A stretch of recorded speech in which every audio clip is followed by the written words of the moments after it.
Eto kami, nung kami nasa college. Nag-aral kami ng paggawa ng pelikula. Naging matalik kaming magkakaibigan.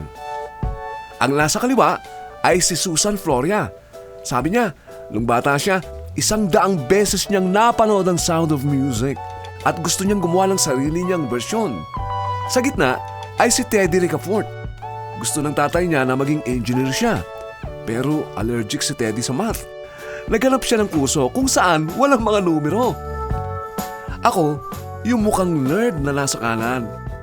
Kaloy Varela nga pala. Laking squatter ako. Kaya laking pasasalamat ko nung tinanggap ako sa UP. Sa totoo lang, wala akong pambayad sa ibang kolehiyo. Natural, sa pag-uusap namin, kani-kanyang kwento kung bakit napili naming gumawa ng pelikula. Ay, talagang love na love ko ang pelikula. Since hindi ako maganda para maging artista, pinasya kong doon na lang ako sa likod ng camera.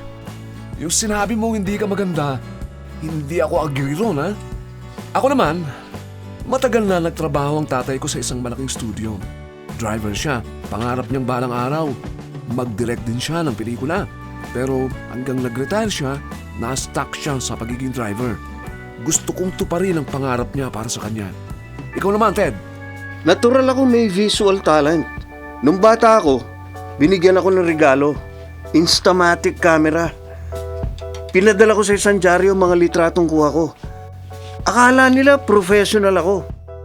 Ayaw maniwala na bata lang ako. Mula noon, iba't ibang camera ang hinawakan ko.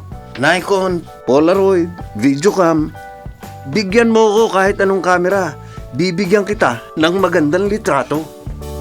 Hindi pagyayabang ang kay Ted. Mahusay siya talaga. Pag may ginawa siyang film project at pinalabas ito sa aming eskwela, dinudumog ito ng ibang mga estudyante sa buong kolehiyo. Wow! Ang galing ng shot! Paano niya ginawa yun? Super ang editing! Nakakaantig ang background music. Matapos kami makagraduate, kahit anong project lang dumating sa amin, kahit maliit, happy na kami. Ted, meron isang maliit na NGO. Inalo kami ni Susan na gumawa ng docu tungkol sa kahirapan. Tinanggap namin. Sama ka sa amin, ha? Maliit lang ang kita pero magandang proyekto. No thanks. Marami dyan merong mga big project at big money. Hahanapin nila ako. Makikita nyo. Ang small project namin ay nasundan ng marami pang iba. Gumawa ako ng mga docu tungkol sa kalikasan, sa illegal mining, sa korupsyon sa gobyerno. Hindi ko na mabilang. Nung magkita kaming muli ni Susan, Uy, Kaloy! Congrats! Nanalo ng Sundance Award ang docu mo! thanks. Uy, next week nga pala ang lipad ko papuntang US. Teka, akala ko ba sisipot din si Teddy? Reunion natin ito, di ba? Ayaw sumama. May shooting daw siya. Ay, siya nga. May ginagawa na naman siyang film. Okay yun, ah. Ewan ko kung film ngang matatawag yung ginagawa niya. Pang KBL lang, Kaloy. Kasal, binyag, libing. Ang sabi ko sa sarili ko, dapat akong personal na magpaalam kay Teddy. Hey bro! Pagbalik ko, may kumukuha sa aking mag-direct ng isang action film. Gusto mo maging assistant director ko? Thank you na lang, bro. Marami dyan merong mga big project at big money. Hahanapin nila ako. Makikita mo. Excuse me, bro, ha?